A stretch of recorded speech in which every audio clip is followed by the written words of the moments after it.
What's up, guys? I'm going to do a professional review of the 2015 Sportsman 570. Same model that's being sold today. It's been sold for quite a while now, and all the reviews out there are pretty terrible. So here's going to be a really good one.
Top speed and high range, electronically limited to 65 miles per hour.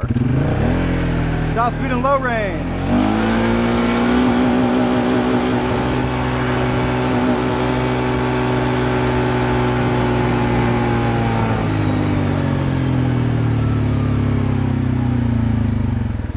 .27 miles per hour at the rev limiter. Okay, so the things we like about the bike. 44 horsepower. It's a good amount of horsepower out of a single cylinder 567cc engine. It is dual overhead cam, which is why it can make some pretty good power. This one has the engine brake system, which is nice. A lot of them don't, and it's a really nice thing to have. Really helps save brakes, and players are pretty bad on brakes. So we like the engine braking, we like that. We like the ground clearance from the factory. The CV joint angles are pretty steep. With a 2-inch lift, you're going to get even worse, but it does have really good ground clearance. Better than a Can-Am. Definitely better than a Can-Am. This back hitch is kind of obnoxious. That's going to get chopped off, wasting ground clearance. This bike has 120 miles on it. When I got it, I put about 50 miles on it so I could do a decent review and tell you what I think about it. We like the handling. The suspension is not firm, but it is firm enough compared to the Outlander 570L, which rolls really bad in corners. This thing corners pretty flat, and you can actually ride it hard, as you can see.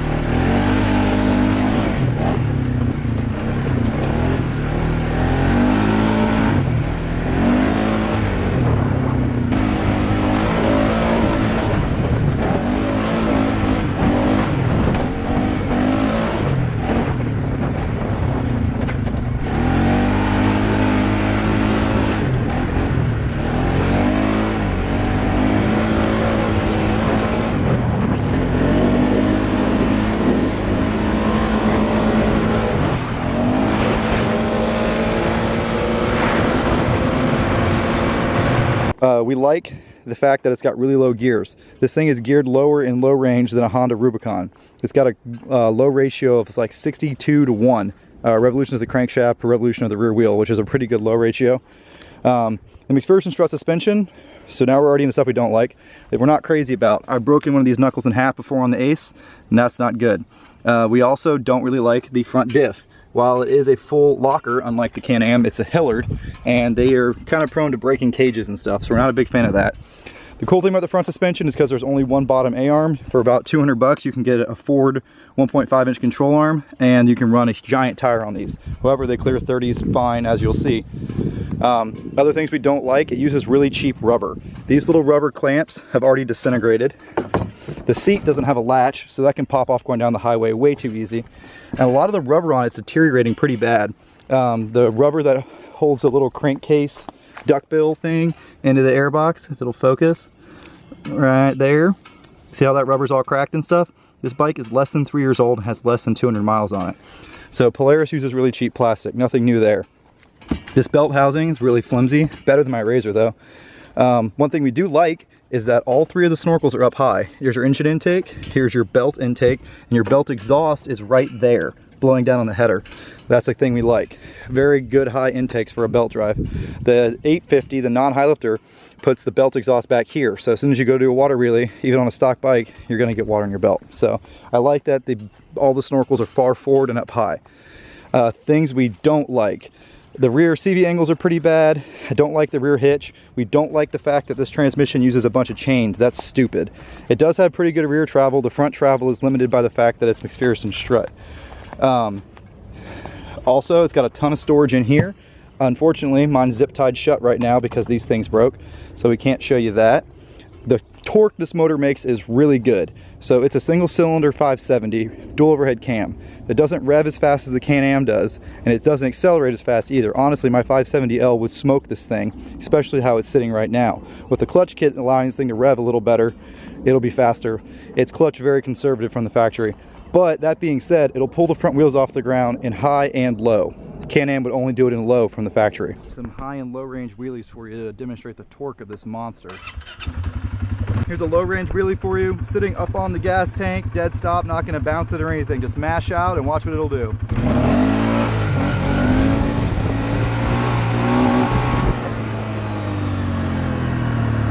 Ran out of revs a little bit, it's geared so low.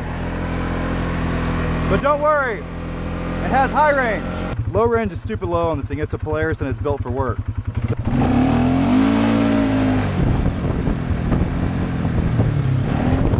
All the way back, that's what I'm talking about. We like the gearing. We like the gearing and we like the torque of the single cylinder 570. Many people say this thing will turn a 29 5-inch Outlaw 2, which is a very tall aggressive tire, on stock clutching. I'm gonna put 31-inch Outlaws on it because that's the tire I like. And we're gonna put a clutch kit in there. It's all been ordered. Radiator is kind of low down and it's at this weird forward angle, which I'm not sure how that's going to work with mud and stuff. I'd like to relocate the radiator up here, but then you block your light and you lose your storage. So I'm going to find a way to snorkel this without losing my storage. Snorkels are probably going to come up right here or something. It's high revving as the Can-Am V-twin, right? Small pistons, lower reciprocating mass, therefore more high revving. This engine seems kind of lazy, mostly because the clutching and single cylinderness. It also makes 4 horsepower less than the Can-Am, but when you consider the fact that it's geared substantially lower, I think it's going to be a much better mud bike. And the fact that it's actually 4-wheel drive because of the Hillard front differential. One thing that is kind of weird about it is its ground clearance profile. If you look at it right here, that's a lot of ground clearance. Look at it down here, you'll see that the bottom of the frame is lower than under the back, which means it has like the opposite effect of a good breakover angle. If you look right here, that's even more apparent. The frame comes up after the engine, and you're probably wondering why that is. A lot of Polarises are like this, and this is one of the worst things about them. It's because of this snorkel gear. The 4-wheel drive goes to the front diff off of the side of the transmission, comes out, goes down at an angle, and that's the U-joint you're seeing right there, goes under the motor and then comes back up to the front diff. So that is pretty terrible. What that means is you have 2 U-joints to wear out on the front driveline, and that means the engine is kind of up on top of the drive shaft, kinda. What Can-Am does is they raise the engine up and they put the center shaft underneath the engine, making the crankshaft higher, rooting the center of gravity. Polaris didn't do that. Instead, they made the frame lower. I'm not sure which one's worse. They're both stupid. Honda does it better. So the 3 bikes that are really good to compare would be this, the Honda Rubicon and the Can-Am 570. They're all the same price. They're all the same wheelbase within an inch. They're all the same weight. They're around 700 pounds. Yada, yada, yada. They're very similar bikes. Out of the 3 of them, the Can-Am's the fastest. This has the lowest gears, and the Rubicon's the most reliable as a summary. But this thing weighs 700 pounds, even though it has no racks. It's all plastic. So I'm not sure why it's so heavy. Oh wait, look at this giant engine and transaxle drive.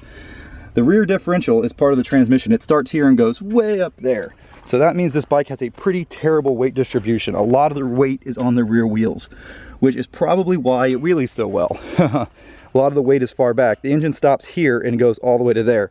So that's something we don't like about it. Poor weight distribution. Battery, these are pretty terrible batteries, and it's mounted very low, and I don't think it's a sealed battery, so it's gonna get water in it eventually. The power steering feels good so far, although I'm not sure it's speed sensitive, and it's kind of scary at high speeds on pavement. The voltage rectifier regulator is actually mounted up pretty high. It's mounted up in here, which is good because these things have a really bad reputation. There's the plug for the rectifier, those 3 yellow wires. They have a really bad reputation for getting water in them, getting mud in them, overheating and smoking.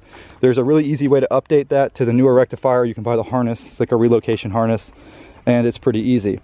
The big sway bar in the rear suspension looks ugly, but I've got to say it rides great, it corners great, very comfortable, and still kind of sporty feeling. The Can-Am just felt floppy and lazy.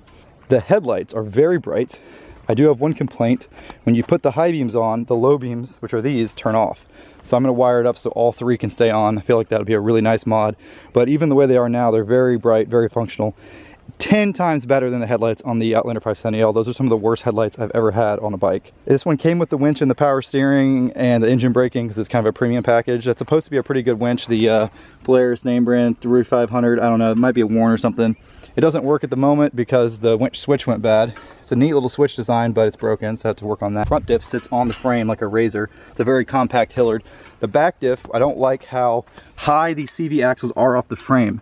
A Honda would have tucked that diff down another 2 inches and got some angle off these axles. These CV angles are pretty bad. I'm gonna have to put really heavy duty aftermarket axles because I'm gonna lift it. I already ordered a lift. One nice thing about this bike is the same exact frame configuration has been sold for so long. A lift kit is $29 on eBay for a 2-inch lift.